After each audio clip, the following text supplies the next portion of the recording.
Hello everyone, welcome to the online platform Dhruved Academy. Now we are going to discuss about next topic of the reagent जिसका नाम था catalytic hydrogenation ही चल रहा था बच्चों।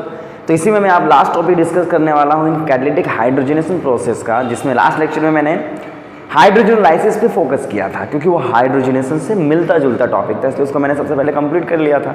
अब मैं बात करने वाला हूँ कैटालिटिक हाइड्रोजनेशन में ही एक वर्डिंग आएगा होमोजीनियस कैटालिटिक हाइड्रोजनेशन।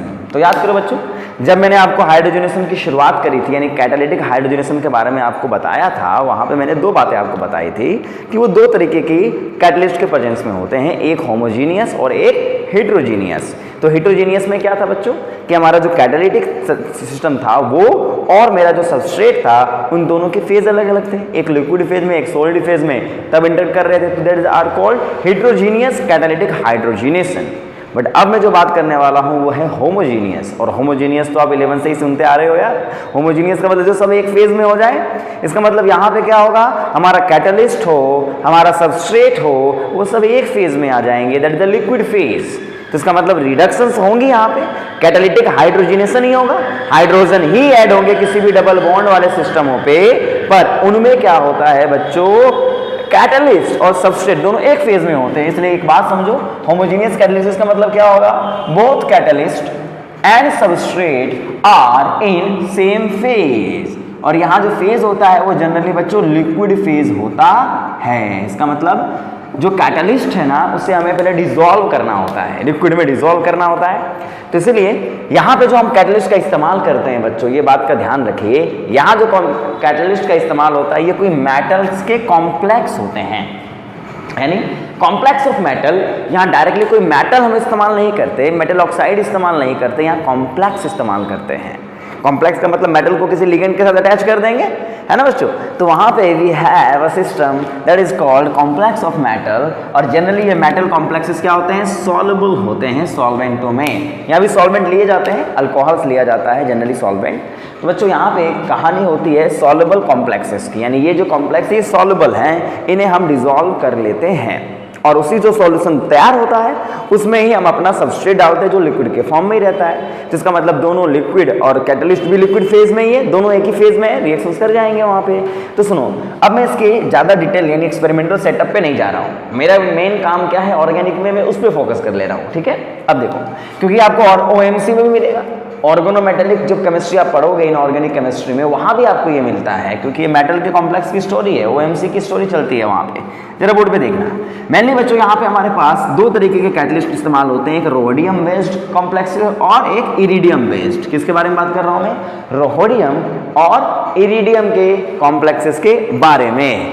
तो रोडियम और इरिडियम कॉम्प्लेक्सेस की अगर मैं बात करूँ तो रोडियम के कॉम्प्लेक्स क्या होते हैं बच्चों, देखो इधर रोडियम होता है, ट्राइफिनाइल फॉस्फीन होते हैं, थ्राइस, है ना, और क्लोरीन मौजूद होता है। तो इसका मतलब ये जो कॉम्प्लेक्स आपने बनाया है बच्चों, that is complex is known as Wilkinson catalyst. तो विल्किंसन कैटलिस्ट की स्टोरी है ये, that is a story of Wilkinson catalyst. And sometimes we have iridium complexes, और इरिडियम कॉम्प्लेक्स ये एक्चुअल में कॉम्प्लेक्स है।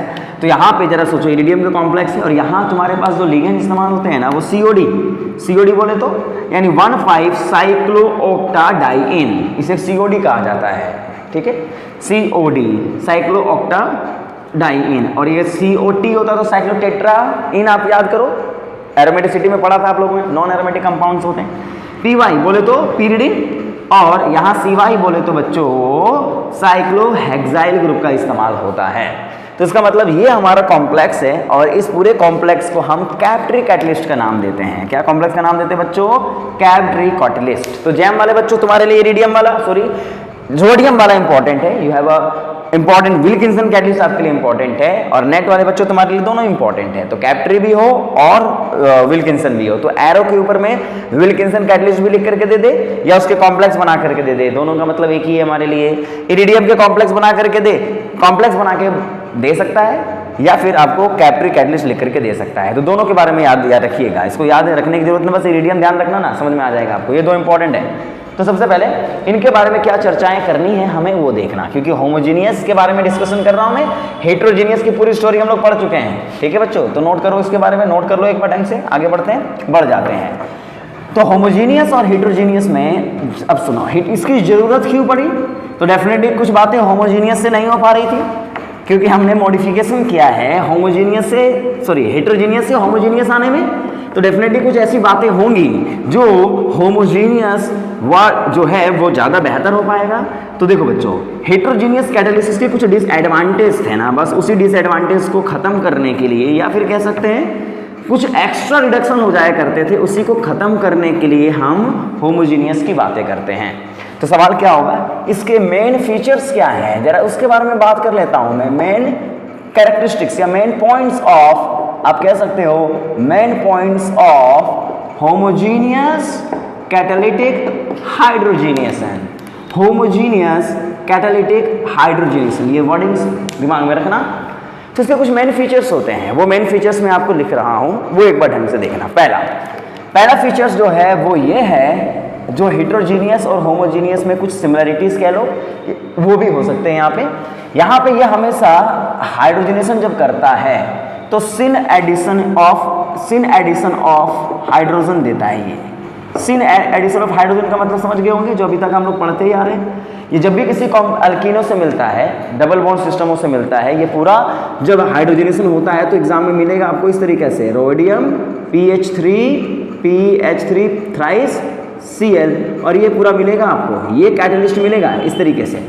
तो इसका मतलब यहाँ H2 तो हमें डालना ही पड़ेगा, कैटलिस्ट तो हमारा ये है, याद करो जब हाइड्रोजीनियस करा करते थे उसको एडजॉर्ब करता था, और यहाँ ये क्या करता है, H2 से कॉम्प्लेक्सेशन करता है, मतलब H2 को अपने साथ अटैच कर लेता है। इसकी मैकेनिज्म आप OMC में पढ़ोगे, तो मैं मैकेनिज्म पे ज़्यादा फोकस यहाँ नहीं कर रहा हूँ क्योंकि यहाँ इसका मैकेनिज्म का कोई रोल नहीं है, इसलिए मैं ज़्यादा मैकेनिज्म पे फोकस नहीं कर रहा हूँ। यहाँ पे बच्चों ये जो PPS3 कॉम्प्लेक्स आप बनाते हो ना, एक्चुअल में क्या है, यहाँ जो रोडियम है, ये रोडियम स्क्वायर प्लेनर कॉम्प्लेक्स होते हैं। फाइन, तो इसका मतलब आप जब इसको पढ़ोगे तो ये स्क्वायर प्लेनर कॉम्प्लेक्स है, और जैसे ही यहाँ पे H2 आता है ना, तो ये बच्चों क्या हो जाता है, ये हाइड्रोजन को ऐड करके एक तरीके का समझ लो, जनरली H को ये नज़दीक ऐड करता है, एडिशन इस तरीके से होती है, और कुल मिला के ये इस तरीके से एक ऑक्टाहेड्रल कॉम्प्लेक्स में कन्वर्ट हो जाता है। फिर इसकी जर्नी चलती है, अलग अलग तरीके से इसकी मैकेनिज्म बनाई जाती है। तो इसका मतलब यहाँ पे क्या होता है, कॉम्प्लेक्सेशन हो जाता है, वहाँ एडजॉर्प्शन होता था हेट्रोजीनियस में, पर यहाँ भी जब डिलीवर होगा, ये दोनों हाइड्रोजन को जब डिलीवर करेगा किसी एल्कीनो को, तो वो सिस फॉर्म में ही डिलीवर करता है। तो ये बात दिमाग में बैठा लीजिए। तो syn addition will takes place, important. दूसरा, यहाँ पे जब आप बात करोगे, दूसरा पॉइंट जो बात करोगे जो हमें बाकियों से डिफरेंट बनाता है, द डिफरेंट इज, ये कहानी होती है बच्चों, देखो यहाँ पे नो हाइड्रोजिनोलाइसिस, यानी ये जब कैटलिस्ट का तुम इस्तेमाल करोगे तो यहाँ पे कोई हाइड्रोजिनोलाइसिस नहीं होगी। जब तुम H2BD चारकोल का इस्तेमाल करते तो वहाँ हाइड्रोजिनोलाइसिस हो जाती थी ना, ये पॉइंट याद रखो। जब तुम विल्किंसन कैप्टरी इन कैटलिस्टों का इस्तेमाल करोगे तो वहाँ हाइड्रोजिनोलाइसिस नहीं होती है। और तीसरा पॉइंट जो आप दिमाग में रखोगे वो क्या रखोगे बच्चों, देखो इधर, यहाँ पे ये पार्शियल रिडक्शन को फेवर करता है, पार्शियल रिडक्शन ऑफ अल्कीन, मतलब यानी ये मोर सेलेक्टिव रिडक्शन करता है, more selective for less substituted alkene, less substituted alkenes. मतलब देखो H2BD चारकोल भी करता था, H2BD चारकोल भी करता था ये काम, लेकिन वहाँ पे सेलेक्टिविटी ना बहुत कम होती थी, डिफरेंस बहुत कम होता था।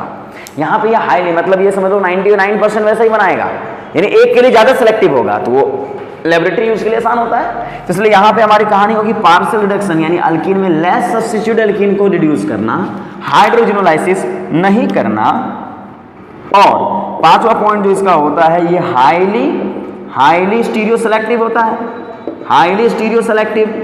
मतलब बच्चों क्या मतलब, ये लोन पेयर डायरेक्शन को बहुत ज़्यादा फॉलो करता है, लोन पेयर डायरेक्ट हाइड्रोजनेशन को फेवर करता है बच्चों ये, और वो भी करता था, वो तो H2BD चारकोल भी करता था, पर वहाँ पे मान लो दो कॉम्प्लेक्स बनते, दो प्रोडक्ट बनते थे 50, 60, 40, 70, 30, पर यहाँ ये 99% वैसा ही बनाता है, इसलिए ये हाईली स्टीरियो सेलेक्टिव होता है। तो देखो सेलेक्टिविटी इसकी बहुत ज़्यादा होती है, ये मेजर माइनर की बात नहीं करता, ये एक की बात ज़्यादा करता है। इसलिए वो रिएक्शंस, वो हमारे सबस्ट्रेट बहुत ज़्यादा अच्छे होते हैं ना, जो एक प्रोडक्ट को बनाते हैं। जो दो प्रोडक्ट को बनाएंगे तो उसमें तो फिर सेपरेशन की टेक्निक इस्तेमाल करनी पड़ेगी, लेकिन अगर कोई एक ही बनाता है तो टाइम कम होगा, मतलब यील्ड ज़्यादा बनेगी वहाँ पे। तो इसका मतलब पार्शियल रिडक्शंस एंड हाइड्रोजनाइसिस का ना होना, हाईली स्टीरियो सेलेक्टिव हो जाना, and the last one which is called as, देखना बच्चों यहाँ पे, यानी यहाँ पे ये नो रिडक्शन ऑफ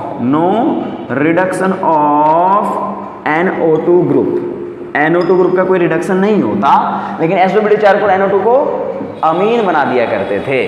तो ये बात आपको दिमाग में रखनी है कि हमें यहाँ पे जो इंपॉर्टेंट पॉइंट देखना है, सिन एडिशंस की बात करनी है, हाइड्रोजनोलाइसिस की बात करनी है, पार्शियल रिडक्शंस की बात करनी है, हाईली स्टीरियो सेलेक्टिविटी की बात करनी है, और no reduction of NO2 group की बात करनी है। तो एक एक करके इनको देखें, सिंपल क्वेश्चंस होंगे। देखो इधर एग्जाम में इसको पहचानना। अब मैं एक एक करके इन चीज़ों को डिफाइन कर रहा हूँ, ढंग से इसको देखना बच्चों। मतलब यहाँ पे सबसे पहले मैं बात कर रहा हूँ सिन एडिशंस के बारे में, और इसमें प्रोडक्ट क्या बनेंगे वही कहानी होगी। ये भी अल्कीनों को रिड्यूस करने का ही काम करेगा बच्चों, देखना है। ये भी किसके लिए काम करेगा? अल्कीन को ही रिड्यूस करने का काम करता है। तो जो अल्कीन को ही रिड्यूस करेगा तो क्या बनाएगा अल्कीन? तो कहानी क्या होगी, देखो इधर कहानी क्या होगी। इसका मतलब यहाँ पे बच्चों मान ली मेरे पास एक अल्कीन दी गई है, और कीटोन बना लो यहाँ पे दिया गया है। ये अल्कीनों के लिए सिलेक्टिव है, इस बात का ध्यान रखना। यानी यहाँ पे विल्किंसन कैटलिस्ट लिख करके दे दिया है। क्या लिख के दिया बच्चों? Wilkinson catalyst. अगर विल्किंसन कैटलिस्ट लिख करके दिया गया है तो क्या होगा, यहाँ पे जब एडिशन होगी तो ये दोनों CH3 ग्रुप क्या हो जाएंगे? अबव द प्लेन हो जाएंगे। मतलब क्या बोला मैंने, देखो इधर बोर्ड पे देखो बच्चों, कीटोन को कुछ नहीं होगा और सिन एडिशन होगा तो भी कोई फेशियल सेलेक्टिविटी नहीं है, तो डेफिनेटली ये दोनों CH3 ग्रुप एक तरफ आपको मिल जाएंगे।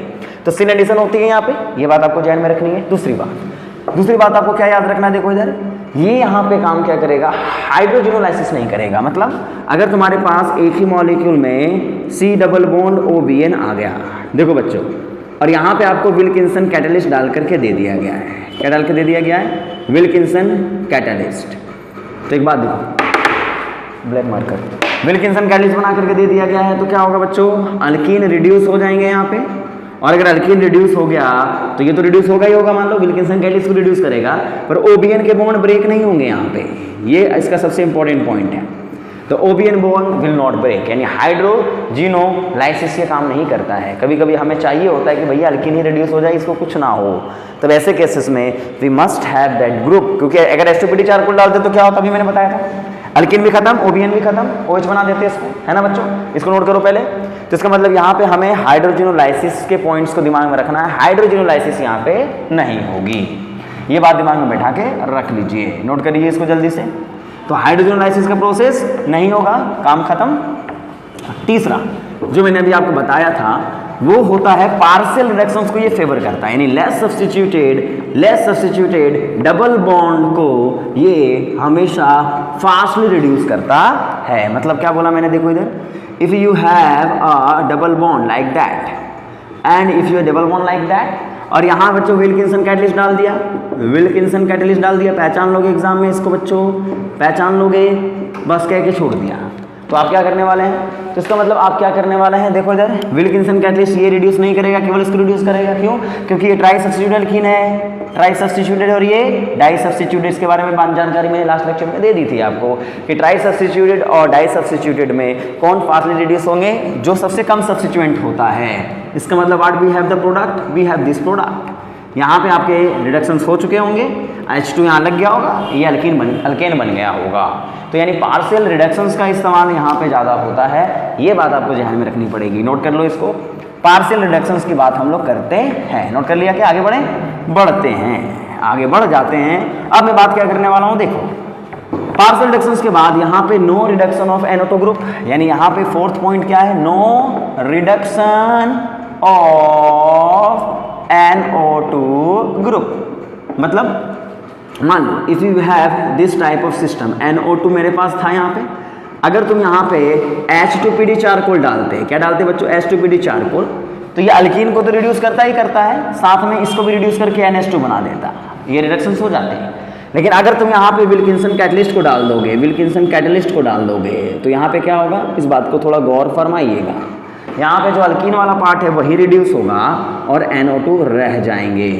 तो इसका मतलब अगर तुम्हें NO2 को रोकना है, मॉलिक्यूल में रिड्यूस नहीं करना है, तो you definitely need Wilkinson catalyst. अगर तुम H2PD चारकोल का इस्तेमाल कर देते हो, दैट इज द डिफरेंस। ये हेट्रोजीनियस कैटालिसिस था, ये सेलेक्टिविटी नहीं दिखाता, दोनों को रिड्यूस कर देता है, पर ये मोर सेलेक्टिव हो जाता है अल्कीनों के लिए। तो डेफिनेटली हम उस मॉलिक्यूल की, उस सबस्ट्रेट की, उस रिएजेंटो की तरफ मूव कर रहे हैं जो सेलेक्टिविटी अपने केमिकल रिएक्शंस में ज़्यादा दिखाता हो।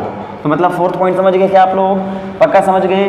नोट करते चलिए। तो ये की पॉइंट है, मैं की पॉइंट बता रहा हूँ बच्चों, है ना, समझते चलना है इसको। अब मैं लास्ट पॉइंट इसका बता रहा हूँ, जो कहा ये जाता है, ये हाईली लोन पे डायरेक्टेड होते हैं। यानी लास्ट पॉइंट क्या होता है इसका? Highly lone pair directed. मतलब क्या हुआ? वही बात यहाँ पे कहानी कैसे होगी? If you have that system, यानी यहाँ पे आपके पास C डबल बॉन्ड O, मतलब यहाँ अल्कोहल बना हुआ है, and the junction is right there, junction is like there, और यहाँ पे आपको लिख दिया गया है इरिडियम का कॉम्प्लेक्स, है ना, इरिडियम कॉम्प्लेक्स बना दिया गया है PF4। यहाँ विल्किंसन कैटलिस्ट कोई भी दे दे यार, विल्किंसन कैटलिस्ट भी डाल दे, है ना बच्चों, विल्किंसन कैटलिस्ट भी डाल दे। तो क्या करोगे, एक बात समझो, क्या करना होगा यहाँ पे समझना होगा कि इन दोनों का काम क्या है? रिडक्शन का। और रिडक्शन किसका होगा बच्चों? अल्कीन का। अब स्टीरियो सेलेक्टिविटी का मतलब क्या बोला मैंने? देखो इधर लोन पेयर तुम्हारा किधर है? O का lone pair below the plane है, इसका मतलब बिलो द प्लेन से ही रिडक्शंस होंगी। और यहाँ मान लो मैंने मिथाइल को लगा दिया है, CH3 को लगा दिया है, तो रिडक्शंस कहाँ से होंगी? बिलो द प्लेन या अबव द प्लेन? ये कहेगा अबव द प्लेन, ये कहेगा बिलो द प्लेन। ये 99% उसी की बात मानेगा। इसका मतलब यहाँ पे मेजर माइनर का डिफरेंस बहुत कम होता है। मतलब यहाँ पे डिफरेंस बोले तो मतलब मेजर ही माने जाते हैं, 99% वैसे ही बनते हैं। तो इसका मतलब यहाँ पे OH जैसे था, अटैचमेंट H का बिलो द प्लेन हुआ होगा, मैथिल ऊपर की ओर लग गया होगा। देखो ये H2PD चारकोल भी करता है, लेकिन उसकी सेलेक्टिविटी उतनी नहीं होती जितनी इनकी होती है। ये बात दिमाग में रख लेना बच्चों, है ना। Similarly if you have this molecule, देखो इधर, if you have this molecule, ketone यहाँ पे है, यहाँ पे आपका CH3 लगा हुआ है, यहाँ पे आपका OMe ग्रुप OBN लगा हुआ है, लो भाई, और यहाँ पे आपके सामने लिखा हुआ है इरिडियम कॉम्प्लेक्स। इरिडियम को मैं पूरा डिटेल में नहीं लिख रहा हूँ, कैप्टरी जानते हो तुम, या विल्किंसन, कोई भी आ जाए, विल्किंसन कैटलिस्ट भी, विल्किंसन कैटलिस्ट भी, कोई भी आ जाए, चाहे कैप्टरी आ जाए, चाहे विल्किंसन कैटलिस्ट आ जाए, कोई फर्क नहीं पड़ता यार हमें। यहाँ बताओ, if you have this molecule, सबसे पहले क्या होगा? पहले एग्जाम में इसको पहचानोगे, यस ये कौन सा कैटलिस्ट है? ये होमोजेनियस कैटालिसिस का सवाल है। तो होमोजेनियस कैटालिसिस का काम क्या होगा? ये हाईली सेलेक्टिव किसके लिए होते हैं? अल्कीनों के लिए। बस अल्कीनों से बात करेंगे, बाकी तो कुछ पूछेंगे ही नहीं। तो ये कीटोनों पे अटैक नहीं करेगा। OBN है, हाइड्रोजनोलाइसिस नहीं करेगा। ये क्या स्टीरियो सेलेक्टिविटी होगी? Yes, it is electro stereo selective. Below the plane है तो H को कहाँ डिलीवर करेगा? Below the plane. और अगर ये बिलो द प्लेन डिलीवर करता है बच्चों, तो पुरानी बात समझ लो इसको, क्या होगा यहाँ पे? बिलो द प्लेन, यानी यहाँ पे तुम्हारा मैथिल लगा हुआ है और यहाँ पे क्या लग जाएगा? Below the plane. OBN below है, OBN अगर बिलो द प्लेन है बच्चों, तो H भी बिलो द प्लेन आ जाएगा, और यहाँ भी H बिलो द प्लेन आ जाएगा, और यहाँ पे मैथिल कहाँ पे आ जाएगा? Above the plane. तो ये पॉइंट है जिसको आपको समझना पड़ेगा। तो क्या बोला मैंने? होमोजेनियस कैटालिटिक क्या होते हैं वो मैंने आप लोगों को बता दिया। इनकी कहानी बाकियों से डिफरेंट कैसे वो मैंने बता दिया। पार्शियल रिडक्शंस होने में NO2 ग्रुप को रिड्यूस नहीं करता है, हाइड्रोजनोलाइसिस करता है, और हाईली लोन पेयर डायरेक्शन के लिए फेवर होता है, यानी बहुत ज़्यादा फेवरेबल कंडीशंस होती है यहाँ पे। तो ये सब बातें आप नोट कर लीजिए। फिर मिलते हैं आपसे नेक्स्ट वीडियो के साथ, जिसमें हम आगे की बात करने वाले होंगे। तब तक के लिए बाय बाय।